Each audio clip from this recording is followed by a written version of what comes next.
Radio Stanimi 443 Ejir, Madame, Messieurs, Assalamu alaikum wa rahmatullahi ta'ala wa barakatuhu. Voici les principaux titres de votre journal. Le 10e congrès ordinaire de l'AJMCI est prévu du 23 au 26 décembre prochain. L'annonce a été faite ce samedi par son président national. La Fondation Imam Bredji de Solidarité vole au secours des détenus d'Abangourou. Elle leur a offert des vivres et des non-vivres d'une valeur de 500 000 francs CFA. Festivité des 20 ans de Radio Al-Bayan, des activités se sont déroulées ce lundi pour marquer l'événement. Nous ferons le point dans un instant. Ouvrons ce journal par les festivités des 20 ans de Radio Al-Bayan. Ce lundi 15 novembre, le comité d'organisation a rencontré les fan clubs et les groupes de soutien des femmes en vue de les mobiliser. C'est un reportage signé de Bamba Ibrahim et commenté par Abdulaziz Diallo.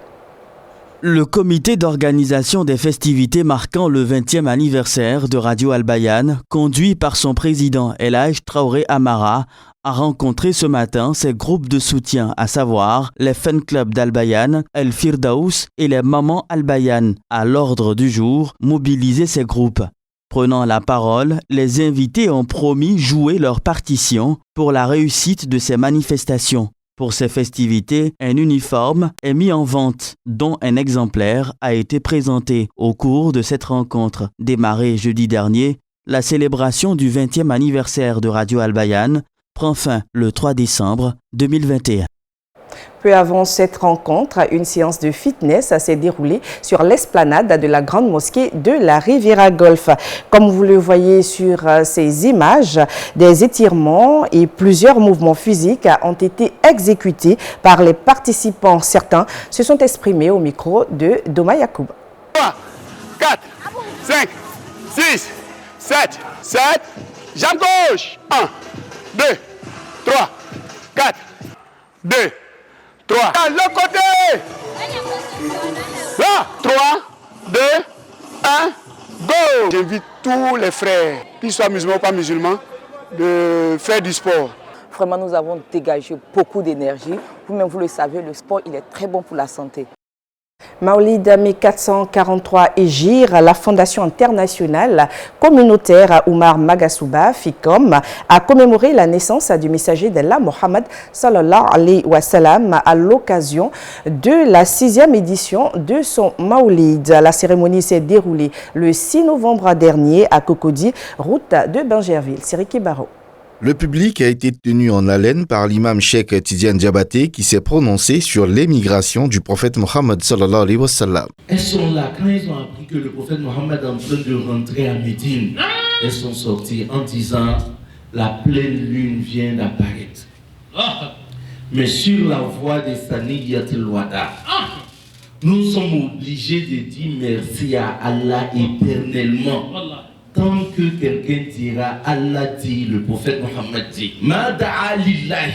Organisateurs et invités se sont réjouis de cette commémoration de la naissance du prophète Mohammed alayhi salatu wa salam. Nous sommes satisfaits de l'organisation et puis parce que nous n'organisons pas le Maulid pour nous-mêmes, mais nous faisons pour avoir l'agrément d'Allah subhanahu wa ta'ala. Ce fut un plaisir. Nous sommes membres de cette communauté et aussi dans le quartier et aussi en tant que musulmans. Ça a été un grand moment d'échange et de partage. J'ai apprécié la conférence de l'imam, un excellent conférencier. Les intervenants étaient tellement compétents et on a retenu tellement de leçons que vraiment nous sommes satisfaits. Au nom du Cheikh Oulaïma Ousmane Diakité, son directeur de cabinet, Imam Smaoro Mustafa, est venu soutenir l'initiative de l'imam Magasuba Oumar et a salué son engagement au sein du COSIM, la fêtière des imams de Côte d'Ivoire. Restons à Bangerville pour la cérémonie de lancement du 10e congrès ordinaire du bureau exécutif national de l'Association des jeunes musulmans en Côte d'Ivoire à AJMCI. C'était samedi dernier à son nouveau siège. Des détails avec Yacoub Kone. La cérémonie de lancement vise à informer l'ensemble de la communauté de la tenue effective de ce congrès, prévu du 23 au 26 décembre 2021. Selon les textes de la structure, chaque 3 ans, un congrès s'impose au bureau exécutif national pour faire le bilan du mandat passé et procéder au renouvellement des instances.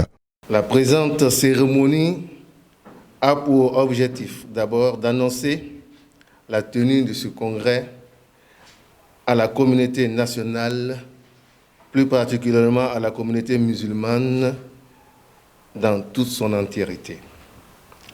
Pour son organisation, nous avons confié la mise en place par un comité piloté par notre frère Soro Ibrahim, ancien membre du BEN, qui nous félicitons au passage pour le beau travail déjà accompli. Le président sortant, Oumar Tamega, se dit satisfait des 3 années passées à la tête de l'AJMCI, malgré l'épreuve du Covid-19. Nous avons été éprouvés pendant ce mandat par la Covid, qui a beaucoup perturbé nos activités durant ce mandat. Mais on dit Alhamdulillah Rabbil Alamin, malgré cela, nous avons pu tenir et réaliser nos activités. Notons que l'organisation du 10e congrès ordinaire de l'AJMCI coïncide avec les 30 ans d'existence de l'association. Le défi pour les organisateurs est double, à savoir la mobilisation et l'achèvement de son futur siège. Bingerville, toujours à l'honneur, l'association des musulmans sunnites de Côte d'Ivoire, AMSI Coordination Bingerville, a procédé à la distribution de 100 kits scolaires aux élèves issus d'écoles confessionnelles islamiques. C'était le mardi 7 novembre dernier. Ahmed Bakoyeko y était. Cette action sociale de l'AMSI de Bingerville en est à sa 6e édition. Son objectif est de permettre aux enfants de parents modestes de bénéficier d'outils pédagogiques pour leur formation. Cette cérémonie s'inscrit dans le cadre d'une tradition que nous avons décidé de perpétuer. Elle avait été initiée par notre président qui a été rappelé par là, l'imam Djiré Lamine Rahimahullah. Et donc c'est lui qui est l'initiateur de cette activité-là.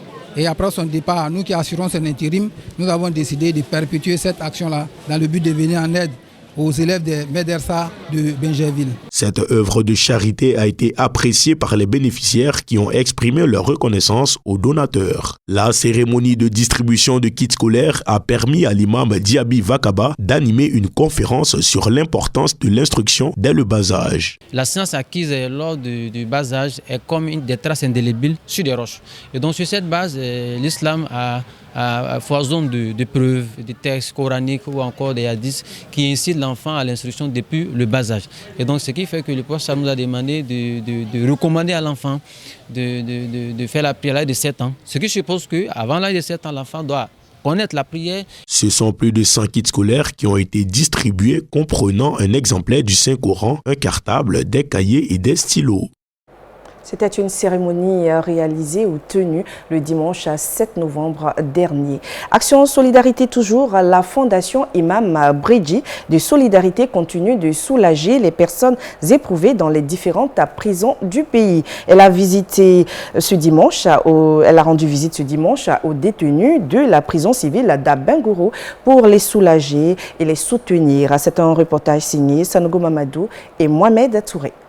C'est avec des mains chargées de vivres et de non-vivres que la Fondation Imam Bredji de Solidarité s'est rendue à la maison d'arrêt et de correction d'Abengourou pour apporter du soutien et du réconfort aux détenus. Leila Bredji, épouse Touré, présidente de la Fondation, a défini leur champ d'action. La Fondation Imam Bredji de Solidarité est une fondation qui œuvre dans l'univers carcéral.